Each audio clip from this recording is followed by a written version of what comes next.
Kim Gidley, thanks for taking the time. The last fall event out in San Diego and over Veterans Day. Just sum up how you feel your players did this past weekend. Well, we're certainly making progress from the start of the fall, and obviously last year without COVID, we really felt the impact and the importance of a fall. So super excited, particularly with our 4 degrees of where they started. Where they've finished the fall. I mean, that's what you always want. You don't want them to come in like gangbusters and then sizzle out, but we kind of, maybe a little sizzling at the beginning, kind of, getting our feet wet.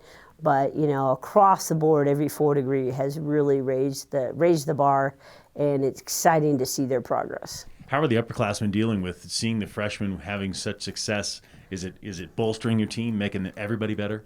Yeah, I really feel like when we have our whole team together, the team dynamics is great, just because we have one firstie, we have, 1 2 degree, and so we're so young. It's really the future of Air Force tennis, but then everybody has a huge role to play. That was what was so unique about the Northern Illinois a few weeks ago. We had everybody there. This week was a little bit different. We didn't have Glosman. Glosman went to our COVID banquet at Virginia, and that was important for her to get that closure and to be a part, since she had been such an impact and a success, them making the Sweet 16. And then obviously we had Sydney Fitch, and she did political science research, and they had her present it at this security intelligence conference in Indiana, at the University of Indiana. So a really big opportunity. Sydney played the first day, but then flew out late that night and took the red eye. Flew in all night long, got in at 6 a.m., drove an hour and a half, and then went to the conference all day. But those are kind of some of the things that we expect from our cadet athletes. I mean, they do the big picture, and when they get out, and they serve our country, they do more than one thing. Well, what was good of my understanding, too, is also there was kind of a Veterans Day celebration at this tournament in San Diego. Yeah, we had a really unique opportunity. George Nelson, who's one of our supervisors, his daughter's a Naval Academy graduate, and she set us up with a tour of the Pertha. And not did she just help guide it, but she also had the commander give us, 2.5 hours of spending time with us. He talks about be great with a B only, and win every day. And he was a 4-year letterman team captain at the Naval Academy.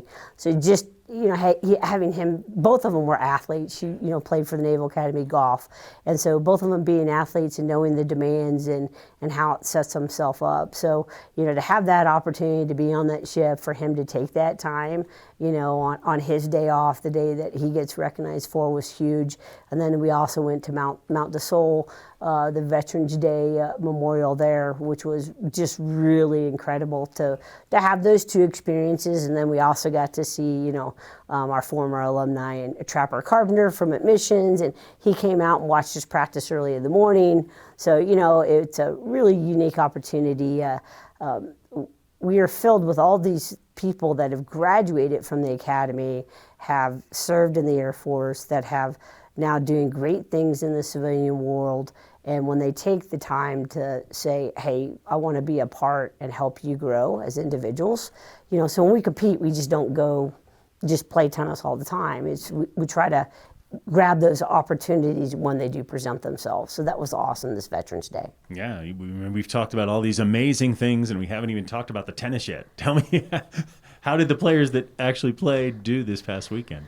Everybody played up in the singles. So Karina Chow had, once again, she finished 3rd in her flight, but really beat some top-notch players in the singles. She won the doubles, was Isabella Flodine.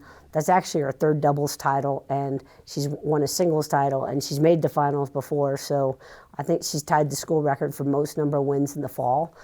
So that's pretty significant as a 4 degree. So really looking for great things for her. I think had she played in a regular spot, she's not, again, probably even losing a set. But she played some really tough competition to see her step it up at the home court of San Diego State, and to play against those players. It was really awesome. And in the doubles, I think we're still making progress. It's nice to see the teams, and we got a 4 degree team of Andrea Lee and Alexis Odom, and when they show up, they're really good. But I think they're learning their system, learning what to do, how to do that, and just some of the other positions, we had a first round win in the doubles with Alex Koo and Haley Stells. They beat University of Oregon. So if you're being a Pac-12 team, you're not doing poorly. So I really am pleased with the progress they made, and really excited that we had an opportunity to have this fall this year. Yeah, that's great that you did have a fall. So now you break for a little while, but I think things are set up pretty good for the spring. You think the same? Yeah, we're excited to get back. We really don't have that much off time.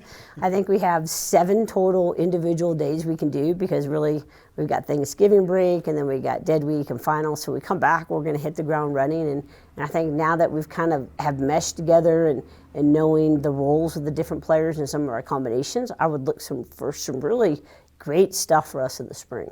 It'll be fun, and we'll get started. That'll be right around the corner. Kim Gidley, thank you for the time. Go Blue.